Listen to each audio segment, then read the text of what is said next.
الريكاب بالنسبه لليوم باش نبداو بشويه كره ونحكيو على المعلق التونسي عصام الشوالي والاتهامات لعصام بالانتماء للمغرب بعد تعليقه على مباراه الاهلي والوداد. الحقيقه برشا كلام تقال لي على بليتو عصام الشوالي. سمعكم مثلا بليتو امير هاشم في قناه النهار شنو قال على عصام كده، لان بصراحه استفزتني بشكل كبير، وهو المعلق الكبير الكابتن عصام الشوالي. راجل تاريخ، معلق ممتاز، معلق رائع، كل الوطن العربي بيحبه، كل الوطن العربي بيحب يسمعه. لكن النهارده أسوأ مباراة أشوف بيعلق عليها عصام الشوالي، بجيب لك من الآخر أسوأ مباراة، واللي يقول غير كده يبقى غلطان. كم التحيز الواضح بشكل صارخ، تحيز صارخ، ومش هكون ببالغ لو قلت المغربي عصام الشوالي، وانا بعني الكلمه، هو مش التونسي عصام الشوالي النهارده خالص، هو المغربي عصام الشوالي. طول المباراه دونك يقول لك مغربي مش تونسي عصام الشوالي. سيد علي في الحصه نتاعو حضره المواطن يقول له انت فقدت احترامك وانحيازك للوداد غير عاديه. عصام الشوالي حقيقه انا كنت يعني مش مستريح، بس انا عايز اقول للكابتن عصام الشوالي انت فقدت احترام المهني، انت فقدت احترامك المهني تماما عند كل اللي شافوك، حتى بما فيهم الوداد، لانك كنت متحيز بشكل رخيص قوي. واخطأت قناة الجزيرة لما استمرت على كده، لان يا سيدي في قواعد مهنية. اللي انا بقوله ده ما حدش هيقوله، لان المسألة في الوسط الرياضي مصالح، شايلني وشايلك، والنهارده عنده والنهارده عندك، ما حدش هيقول الكلام ده. انما كانت غريبة امبارح، المعلق التونسي منحاز انحياز غير عادي. برشا كلام تقال على عصام الشوالي. رجعت لبعض بلاتوات على في المغرب، معناها بلاتوات الرياضيه، نلقاهم الحديث اقتصر كان على الاخطاء التحكيميه وعلى الماتش بصفه عامه. ما تذكرش عصام الشوالي في المواضيع هذه. شنو رايكم الشباب؟ نفكروا انه عصام الشوالي ديما تصير عليه البوليميك مؤخرا وقتها في كاس العالم على ماتش الارجنتين واستراليا، كيفاش هو هبط فيديو، معناها هبط ريلز كيفاش تفاعل مع البونتو نتاع ميسي ظهر لي، وكيفاش هكا معناها التعليق نتاعو اثار الجدل، وهبطت برشا ارتيكلوات يقول لك اين الحياد للمعلقين. تفكر هكا كان ارتيكل هبط في البي بي سي من النوع هذايا.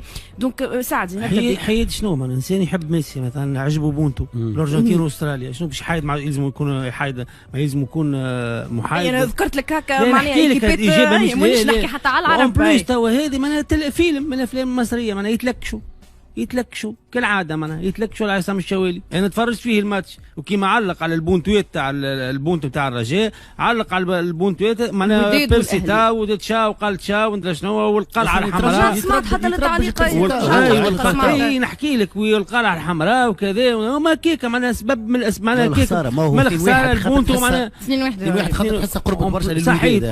معناها مغربي ماهوش تونسي، معناها وفقدت احترامك، ما فقدت احترامك، ما احكي لروحك انت. معناها هما معناها الشماعه اللي معناها متاع النتيجه سايبوا الماتش. معناها شنو عصام الشوالي معناها ما هبط جاب بيلانتي ماركا بونتو، شنو تمارك الرجال يلزم شنو يعمل؟ معناها انت الاهلي ماركيتي هي الاولى ولا الزموتويات. اسمع التعليق نتاعو كيفاش كان، شنو قدام كي بونتو الرجاء شنو باش يقول؟ يسكت معناها يقول الوداد امبرا هدف تذليل الفارق، شنو يقول؟ معناها معلق تلهيو في كيبكم، تلهيو في الانترنير نتاعكم، تلهيو في جمعيتكم وسيبونا نحن. كان لعبنا معاكم فرق تم رجونا، يعتبروا مش خاصة الزمالك ولا الاهلي، كان لعبنا معاكم فرق تلكشوا، هم تلكشوا على الاسبيرانس، هم تلكشوا على الكلوب، هم تلكشوا على ندري شنو. شنيا تو كل واحد يشد ببوشته يا معلم، يعلق السيد. لا يعجبك شيء تو؟ ولت بلاتوات الماديه، انا ولت سنه عند المصريين، كان فهمت يربحوا بعدد ماكابونتو ولقاو راحهم 80 هكا يرنبوا. هو الاهلي البطل الوحش اللي مش عارف ايه والحته دي، وهذاك كان فهمت ولا عرفوا روحهم جات معناها وحلو في البيعه صعبت شويه وبدات تاكل بعضها. مش يلوجوا تو خاطر ما لقاوش اخطاء تحكيميه، قال سيدي ربما فهمتي ولا كذا. ما لقاوش منين باب يدخلوا منه، وكبشوا في عصام الشوالي مساعد مدرب الوداد، فهمتني ولا؟ عصام الشوالي خويا هذاك تعليق محلاه واسل ووالدنا ومتاعنا ويقول الكلمه الباهيه، والناس كل تشيخ بيه والناس تقلد فيه حتى في الافريق انا يقلدوا في عصام الشوالي كان متعصب كان للمنتخب، ما نحكيش حتى على ثم صحفيين وثم معلقين وثم معناها من مصر جاوا مع عصام قالوا والله باش نسمعكم الاكستري هذا. اما سعدي كي جيت نرجع اللي هو في نفس البلاتو التحليل هذايا المحلل هذايا لاعب الزمالك اللي هو وائل القباني، ذاك علاش حكى على عصام الشوالي بالطريقه هذه. نسمعكم اكستري صغيره. انت شايف ان هو تحيز ولا لم يتحيز النهارده؟ هو حر بيتحيز. تحيز النهارده. تسالني السؤال ده اقول لك بيتحيز. ما هو انا بسالك السؤال ده من الاول كده. ما انا قلت لك ايه انت بتقول لي ايه رايك؟ قلت لك ده هو حر. اوكي هو حر، لكن كان في اوكي ما هو طبيعي كل واحد حر، لكن كان في تحيز. مظبوط متفق معانا ماشي. ما انا قلت لك التحيز موجود هنا اصلا في مصر. ولا انا بتكلم عن الماتش ده يا كابتن وائل. طيب ما انا بكلمك، اصل انت بتخلي الناس تزعل مني وانا بقول الصراحه. انا اتعودت على ما تخليش حد يزعل منك. طيب يا جماعه ما هو انا بقول لك هو حر، راجل مش مصري. ازعل من راجل مصري، هو متحيز او مش متحيز. هل هو ياثر على النتيجه؟ ما ياثرش على النتيجه.